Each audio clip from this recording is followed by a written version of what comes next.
Hi, everyone. Welcome back to SAM, Sports Analytics by Minorities. Today I'm here with AJ Red, a D1 basketball player for the University of Illinois. So, AJ, tell me a little bit about yourself. How did you start playing basketball, and what was your inspiration to start playing? Basketball has been something that I've done my entire life. From as young as an age as I can remember, it's something that my dad introduced to me and something that he was really involved in his life. And he sort of taught me. We watched a lot of basketball. I played a lot growing up. And as I started to get older, it was fun, but it started to get a little bit more serious. I'd say around third grade or so. I started playing for a travel team and sort of took off from there. And I've grown in that game, and I've worked my way all the way up to here playing at Illinois. So yeah. So, growing up, you said that your dad kind of got you into the sport. Did you have any other inspirations, like any basketball prodigies per se, that like really inspired you to keep going and play the sport? Yeah, being from Chicago is a really big basketball city. It's just something that's always around. You're seeing it.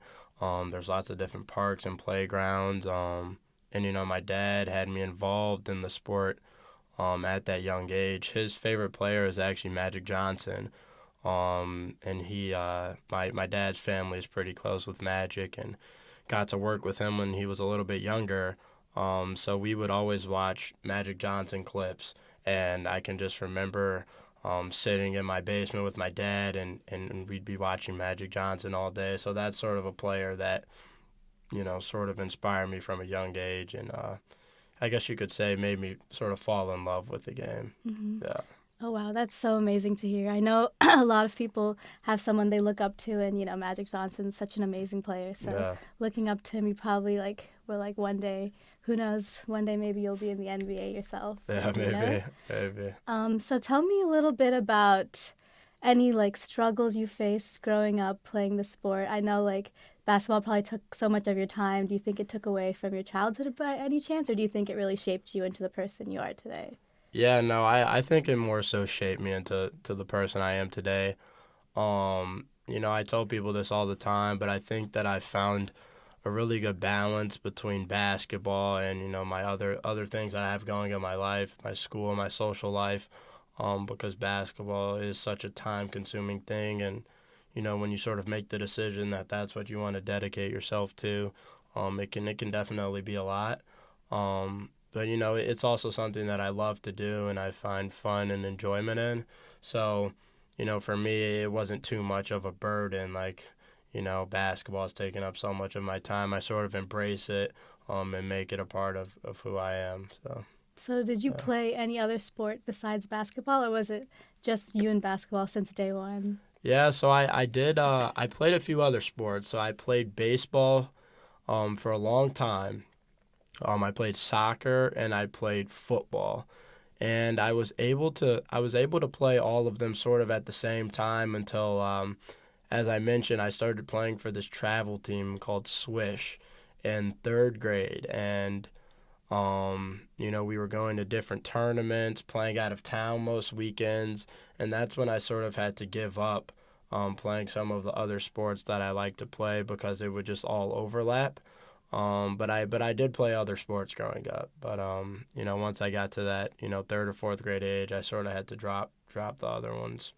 So what made you choose basketball over the other sports?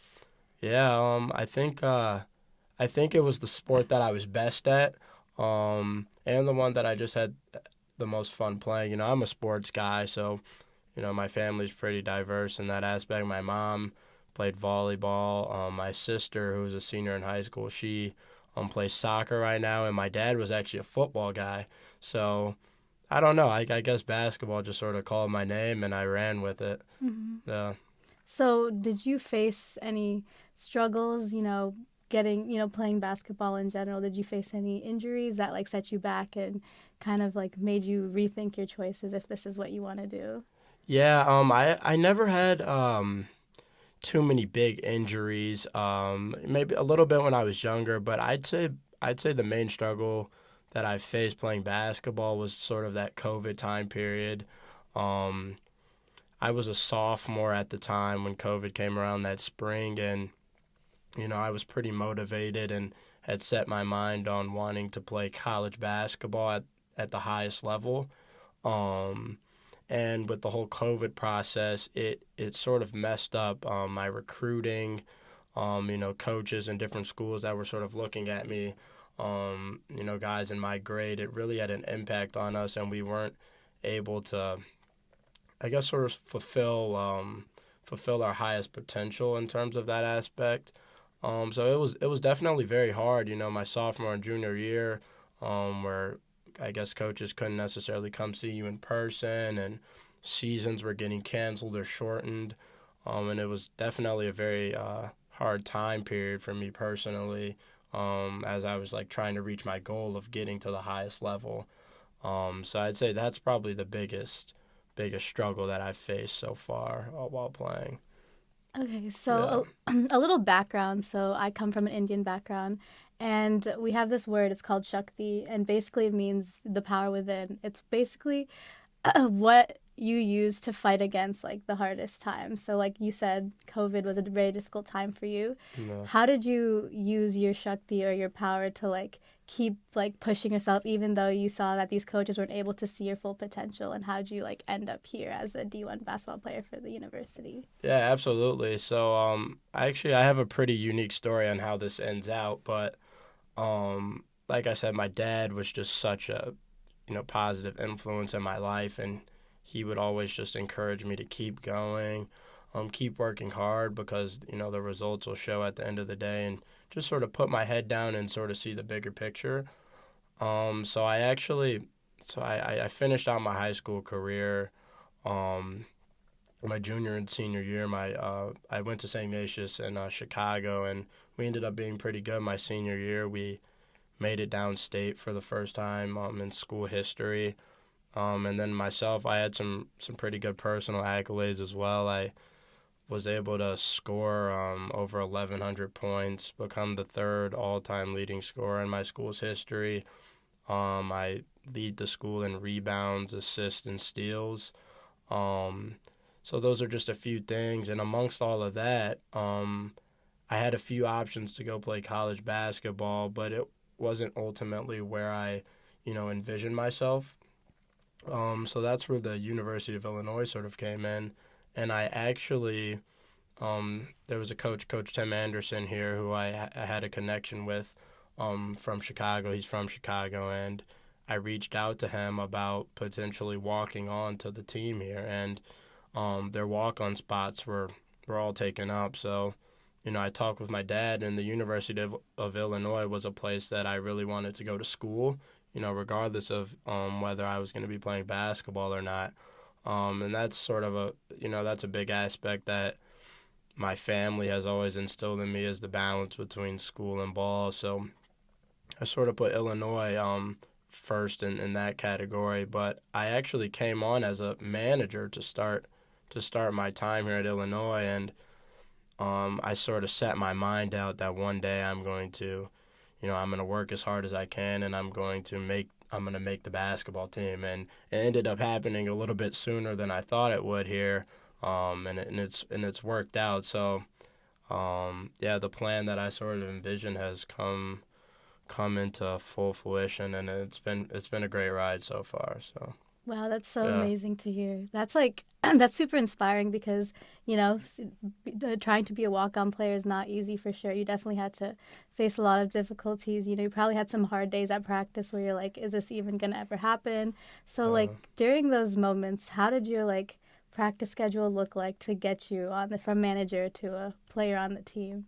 Yeah, so I always tell people this that I think being a student manager is very, very difficult because it's so time consuming, and you're sort of at the bottom of the ladder when you take a look at a basketball program. You're doing all of the little stuff like doing different tasks, rebounding. Whenever somebody needs something, it's expected that if you're not in class or occupied with something else, that you're going to be the one to take care of it.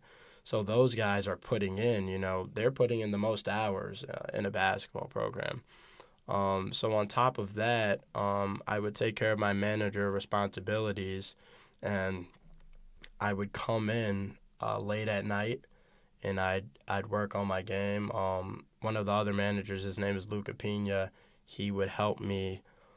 He sort of took me in, and he's got a pretty good basketball background, and he's into the training aspect of the game. So he would take me into the gym, and we would work most days of the week. I was lifting on my own on the side, so that when the door opened and the opportunity came, that I'd be ready to go for it. So I definitely it was pretty busy, trying to manage my managing responsibilities, going to class, and then on top of that, having to come back and work on my own game as well. But it's all come together pretty nicely, so it's pretty sweet. Oh wow, Yeah.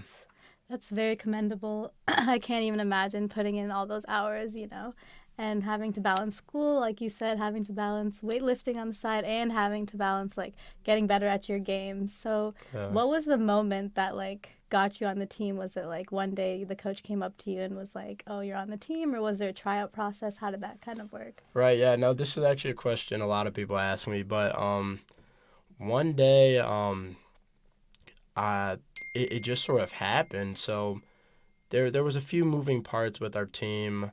Um, and I guess the coaching staff knew that I wanted to become a walk on to the basketball team, and that's what I had set my mind out to do. Um, so the only thing that I could really control before I made the team was trying to be the best manager that I could be. So anything that they were asking me to do, I would do it in a timely manner. I was super respectful, always tried to be on time, and my thought process was sort of, if I can be the best manager, if they can see that I'm putting in my full effort being a manager, then they might give me a shot at the team. And sometimes I would hop and practice a little bit or some different drills or workouts, and they could see what I could do a little bit. So about a month into the season, I got the call from coach that he was going to bring me on as a walk on, and that was definitely an exciting moment. I called my family right off the bat, and we sort of went from there. So sort of a surreal moment, but I know how hard that I worked. That everyone might not necessarily know, um, but it's definitely nice to see that all come together. Wow, Yeah. that's so amazing to hear. Would you say that's one of your most like memorable experiences from your basketball career, or would you say like when you were younger, there's another like moment that you felt was a really defining moment for your basketball career? Yeah, no, that's definitely up there. As I mentioned, a few of the high school accolades and things that my team were able to do last year, that those are moments that always stick with me. Um, but in the present, in the moment right now, this has been awesome. Like if you were to tell me last year that I'd be in the position that I am now, I'd probably be losing it. Um, but yeah, it's been a great moment, and it's awesome to see. How proud I've made my family and my friends, people back home, Mhm. who I don't get to see that often, but I'm always, getting texts of encouragement. They see me on TV, things like that. So it's been a great ride so far. I tell people all the time that I haven't really had a chance to take a step back and, sort of take it all in and realize what I've been able to accomplish, because I've just been so in the heat of it right now. So maybe one day I'll be able to reflect a little bit once the season's over, and see, look at it from the outside. But Mhm. yeah, that's it. That's what it is right now. So I heard Yeah. you talk about your family a lot. So, and you said that they're the first people you called. What were their reactions when you called? Were there any tears? Were they just like so happy for you? Yeah. So my I actually told my mom. I told my mom first, and my dad actually got upset that he wasn't the first person that I called. But no, my parents and my sister, they've uh, they've sacrificed a lot um, for me to get to the point that I am right now. From a young age, playing through middle school and high school.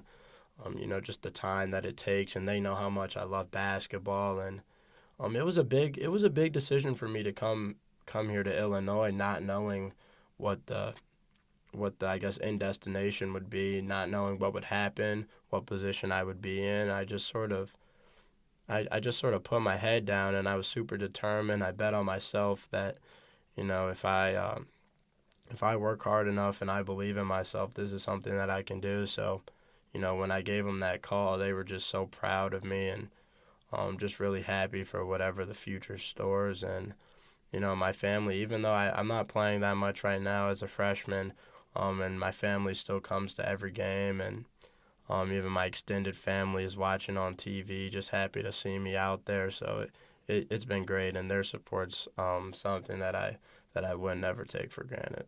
Oh wow, So, that's honestly, family is like everything for me too. I feel like they're the people that like have always supported me. I dance. I've been dancing since I was 3 years old, and okay, I yeah, truly don't believe like without my family support and their sacrifices, I wouldn't be where I am today. So hearing you talk about your family really touches me because I relate to it a lot. Um, so you talked a little bit about how you kind of like took a leap of faith in yourself when you decided to go to the University of Illinois. Was there any time that you doubted yourself, like, am I making this right decision? And was there someone specifically that like kind of reminded you that this is the right decision for you, or was it like did it come from yourself? yeah. So I'd say that the hardest time period, a period when I had a little bit of self doubt was during the fall. So this is the first few months before the season, and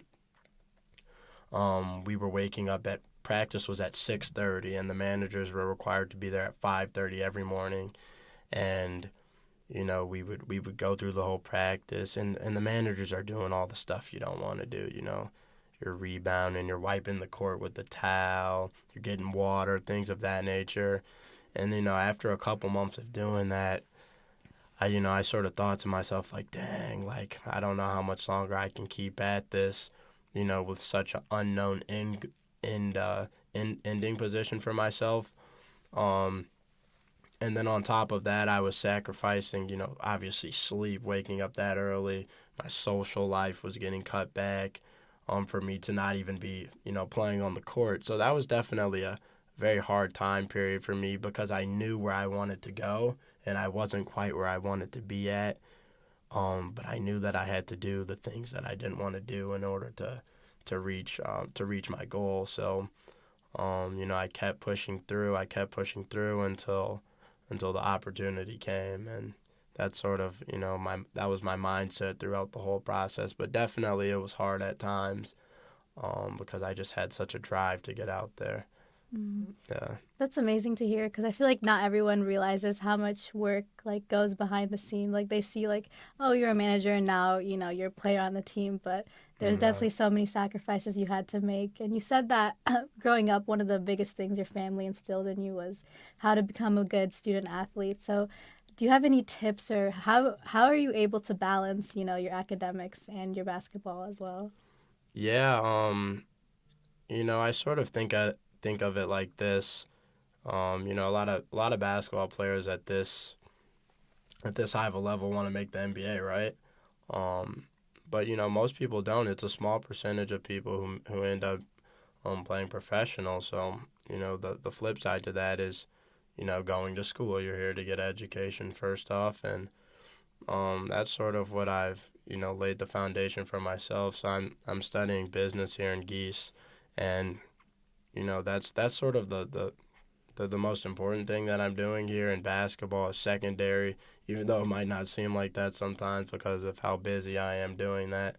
Um, but I always put my head down and make sure I'm taking care of my schoolwork, because at the end of the day, that's sort of what I have to fall back on, because eventually the ball stops bouncing, and basketball might not be as big a part of your life, in terms of playing it. Um, so you fall back on your education and going to get a job and doing well for yourself. Yeah. So you say you're studying business. Do you know specifically what you want to do with business, or are you still trying to figure that out? Yeah, I'm still trying to figure it out a little bit. I think I want to stay in the sports field. So something sports related on the business side of it. So, I'm just a freshman right now, and I've just taken a few business courses. So I'm still trying to feel my way around a little bit, but we'll see where it goes. So, what does the future look like for you in terms of, basketball? Are you hoping to, progress in the future, like after college? You said that you want, like, obviously business is what you want to fall back on. Or do you have any hopes of playing further, or are you kind of like, this is it for me? Yeah, I'm not too sure right now. I'm living real in the moment. All of this has been sort of new so far.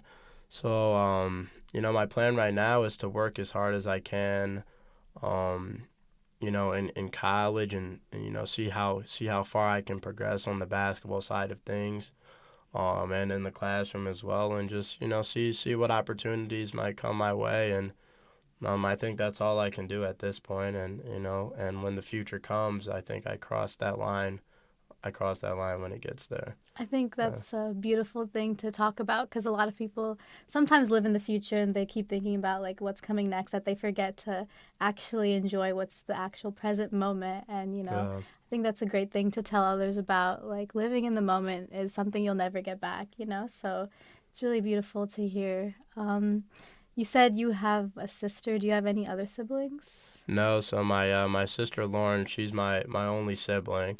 So we're 18 months apart.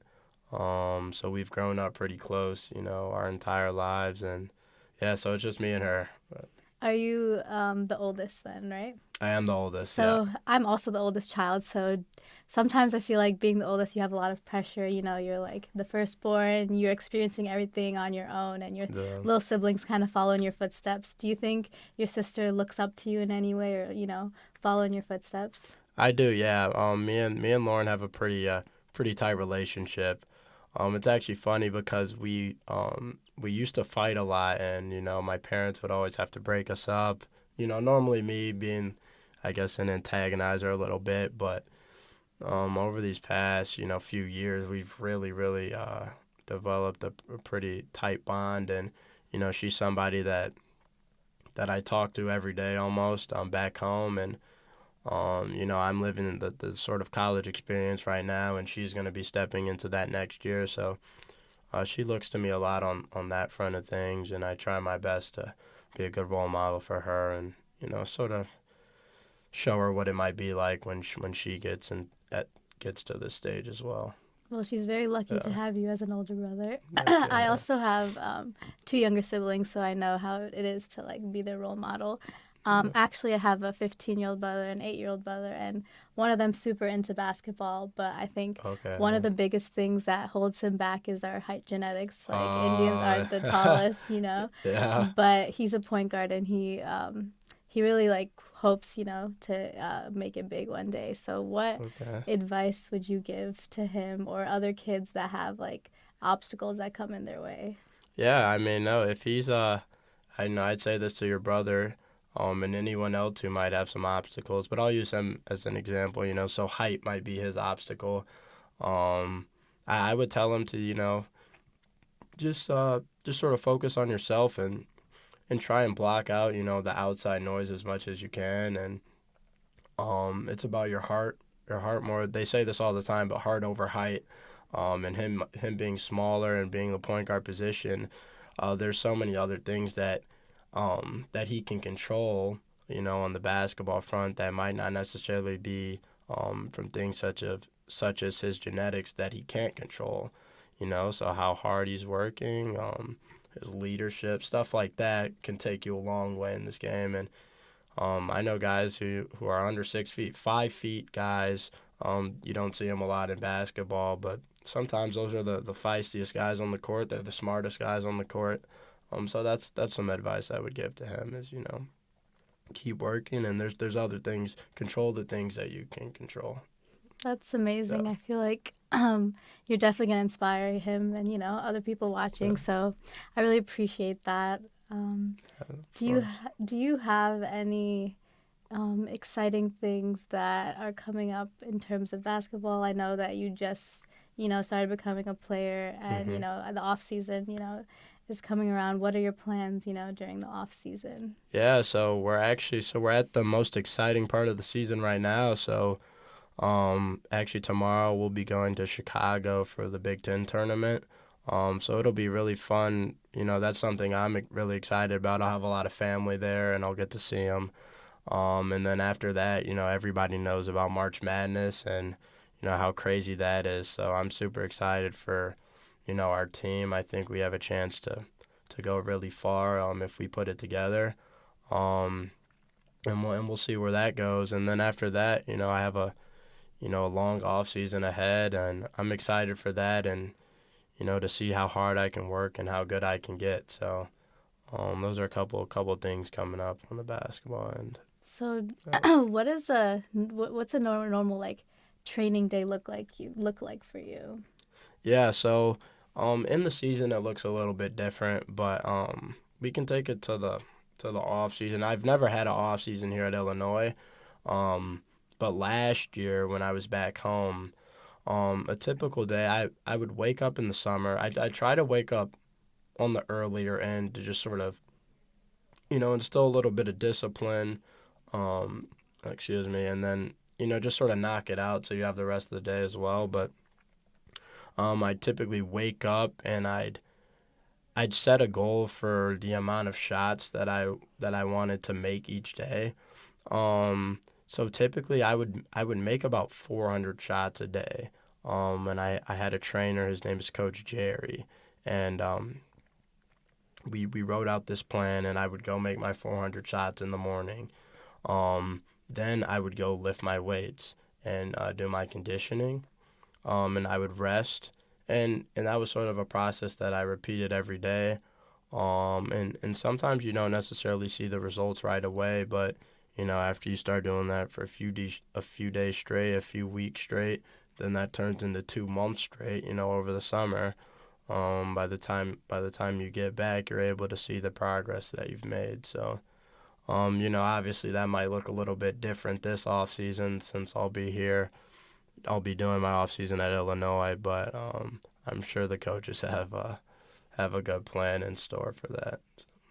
So you talked about how like your training days look like. What do your rest days look like? Your days off. What do you like to do for fun? Yeah, so rest days oftentimes involve a lot of sleeping, but I love hanging out with my friends. That's one of my favorite things to do when I'm not doing school or basketball. I love laughing, cracking jokes. So any activity that I'm doing with them is always going to be fun.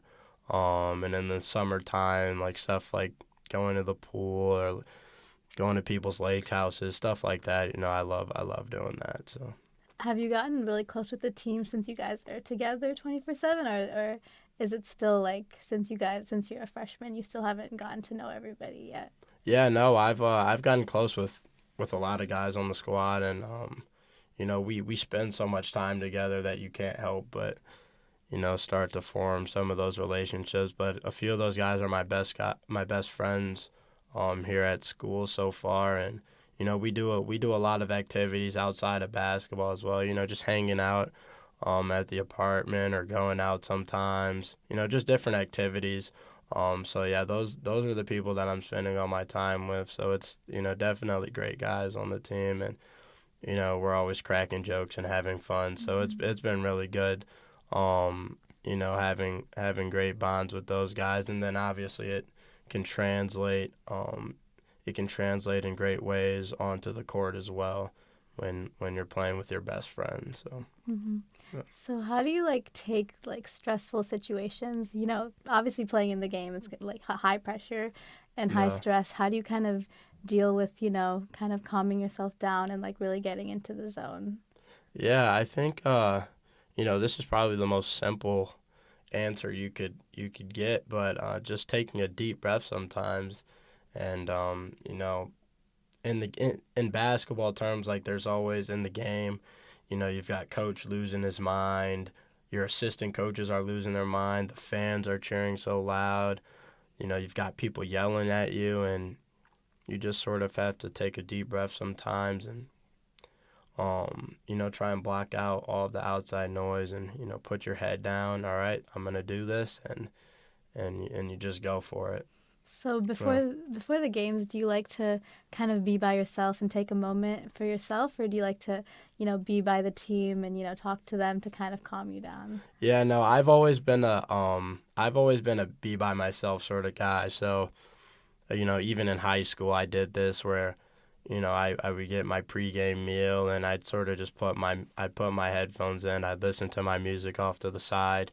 And everyone has their different methods. Some guys like to talk and goof around before the game, but I was always somebody who sort of separated myself a little bit to sort of focus, calm myself down a little bit too. But yeah, that's the way that I like to do it.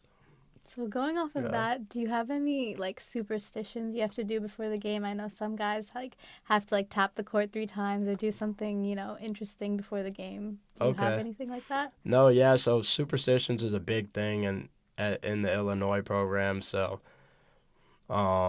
we just have a bunch of rituals that we go through, and we do it the exact same way every game. We go out at the exact same time. We warm up at the same time. Everyone does their handshakes in the same order. We stand in the same place. So just things like that. But for me personally, I always take a nap and a shower before every game, and that's something that I've been doing so far, and I'll keep it going for as long as it's working. So yeah. Have you ever missed a day and like of doing your ritual and has it ever like thrown you off in any way or Yeah, I have missed it a couple times. Sometimes the timing is off with whatever else might be going on, but I don't know if it's had too much of an effect or not enough that I paid attention to it. So I'm gonna keep doing it for the time being. Yeah. that's pretty cool. I've heard like some other guys like have these like rituals they follow and I'm like, are these actually things that, you think affect your game? Why do you think like you have these superstitions? Is it just like for fun or is it just like it's like a mindset thing in your head? Yeah, definitely a mindset thing. Like, all right, if I wear the same pair of socks, this game and we did good, I'm gonna wear it the next game. Or the coaches are super superstitious as well. Like if they come out during the pregame for this game and we lose, but they didn't come out last game, all right, so now the next game they're not gonna come out. So just stuff like that. Or a big thing that we do is like our alignment on the bench and the order that we're sitting in. So if we're losing or not playing well, we'll switch our alignment and maybe we'll start doing better. But, just little stuff like that we try and, switch up. Who knows if it actually has a impact on the game, but, sometimes we think it does. So, yeah. Yeah. Talking about coaches, so obviously you have your coaches here at Illinois. Have you hmm ever had any coach that kind of like changed your life or really like changed the game for you from your past? Yeah, I've had a lot of coaches growing up. Various trainers. But I'd like to shout out, Coach Alex. Best basketball was something that I did from a very young age. I want to say first grade. And it's a program that a lot of my friends did it as well. A lot of people in Chicago went through this program, and it's just it's a great mix of community and basketball, kids from different backgrounds, playing the game the right way. And Coach Alex is still somebody that I talk to this day. I'm really close with him and his family, and he trained me in high school a little bit too. But he really taught me the importance of playing hard and believing in myself. When I was a little bit younger, he used to have me playing up with the older grades, because he saw some potential in me and some things that I was naturally gifted to do. Um, and that I could make the best of. So he had me playing up with older grades, and he would just push me to, play as hard as I could, work as hard as I could, and that's something that I carried on from such a young age, all the way to where I'm at now, and it's benefited me a lot. So Coach Alex is, a coach that definitely changed the game of basketball for me for sure. I feel like sometimes it just Yeah. takes like that one person. Like growing up as a dancer, sometimes it's hard to like, you start to compare yourself to other people. You start being like, Yeah. am I good enough? Like this person is better than me. But having one person believe in you or just telling you that like you have the potential, honestly, like unlocks like this whole another side of you. So Yeah, how for did sure. you deal with like other players? Did you like ever see yourself comparing yourself to others, or did you kind of, really try to focus on yourself? Yeah, no, I uh I definitely compared myself to other players, and it's sort of it's weird how like this whole new modern era of the world we're in, where we're always comparing ourselves to other people. It's sort of hard to avoid that, but specifically in the basketball world, rankings, things of that nature. It's such a big thing, and they started from such a young age now. So since I started playing for this travel team in third grade, kids were getting ranked in the grade. Um, the teams were getting ranked, and yeah, that was something that I always paid attention to until I got to high school, and I told you some of the hardships that I had to deal with some of the COVID stuff and things revolving around my recruiting, and that's when I sort of had to mentally be like, okay, I've got to sort of block out all of the outside noise things, people who don't really know who you are, how good you are, how hard you've worked.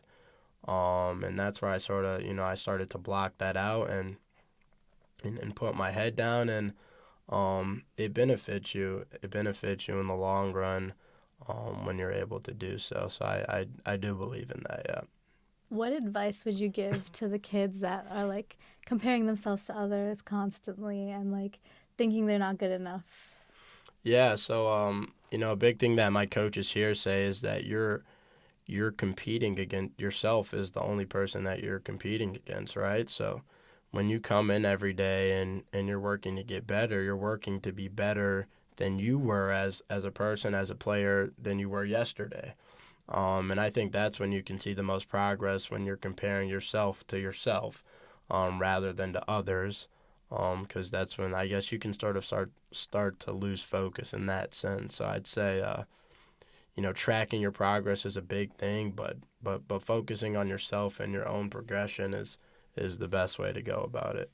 Yeah, especially Yeah. like how you talked about, especially in this generation, we're always constantly comparing ourselves, whether it be social media, academically, Mhm. athletically. It's so easy to just look at someone else and see what they don't have. But I think it's always important to remember that you're a unique person and there's no one else exactly like you. So you have to remember what you bring to the table and what you offer.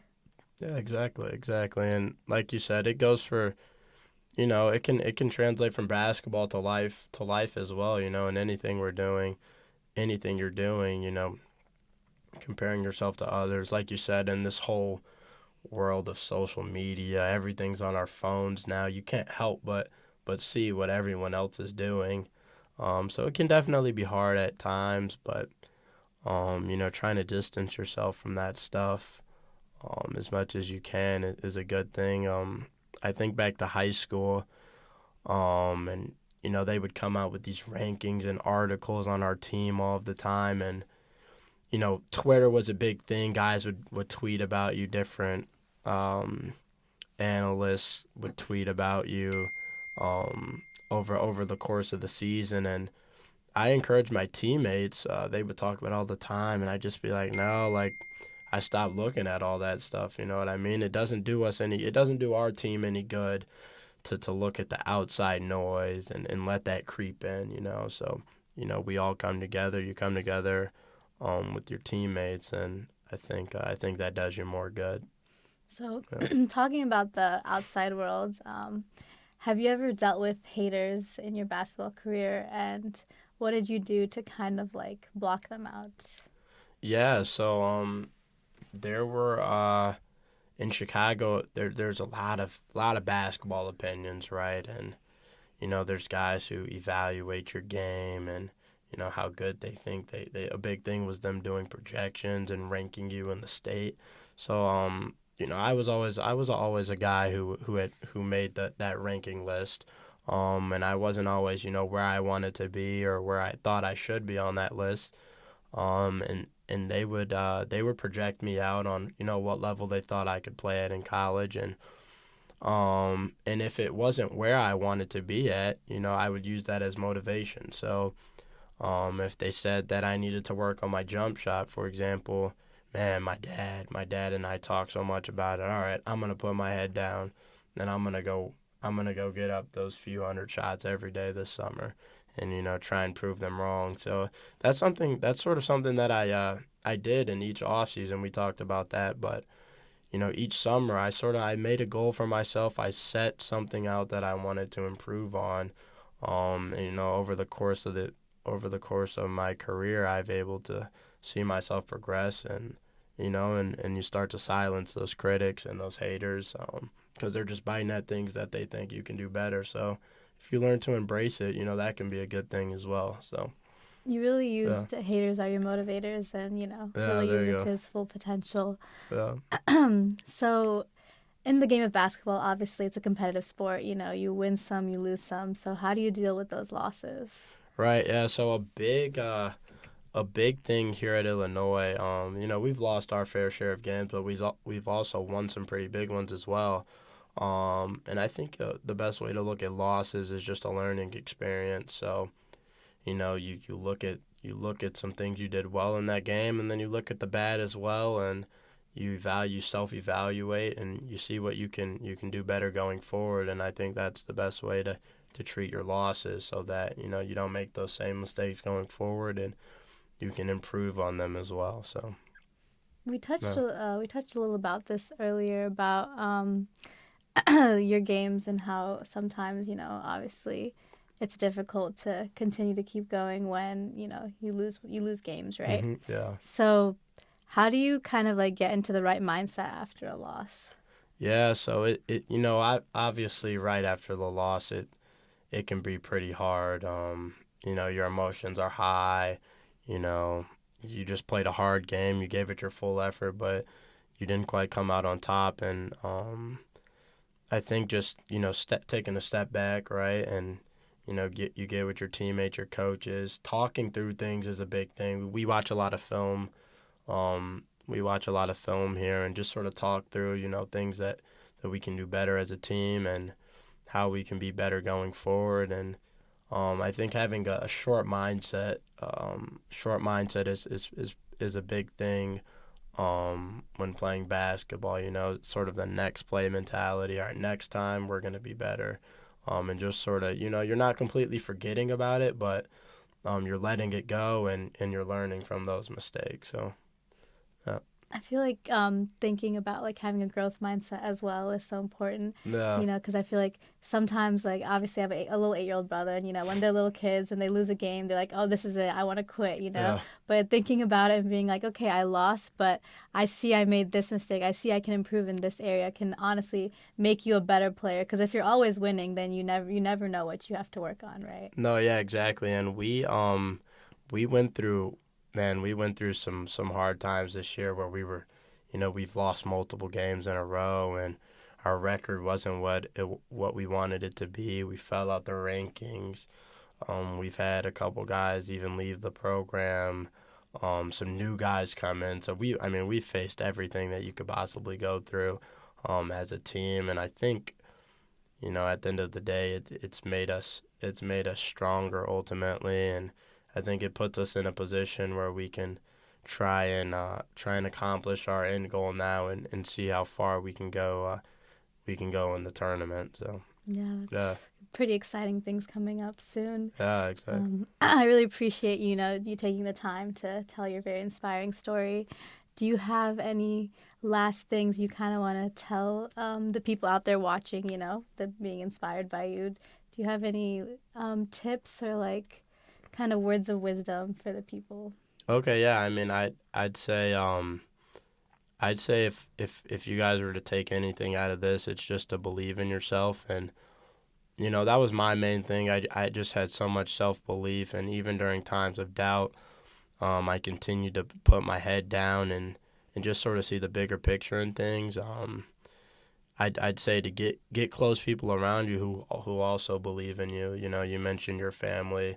and what they've done for you, as well as me with my dad, my mom, my sister, people around me who are supportive and sort of have the same vision as me. And I'd say with those two things, you can do anything you set your mind to, and even if you fail once or twice, you get back up and you keep trying, and you don't let anyone tell you that you can't do something, because you can. And that's something that I sort of take with me each day. And I've accomplished one of my goals, which was to make the team. So now it's sort of time to set a new goal. So where do I want to go with it next? And um, what level do I want to reach? So I'd say that's a big takeaway that I'd want everyone to sort of take away from this. So Well, thank yeah. you so, so much for your time. I think you truly have a beautiful story. You're such a humble and kind human being. I can tell just from speaking with you for these couple minutes. And I can see you have a really great future ahead of you, whether it be basketball, whether it be your career, your family. Yeah, thank you so much. And it was an honor to speak to you. Thank you guys for listening. And until next time.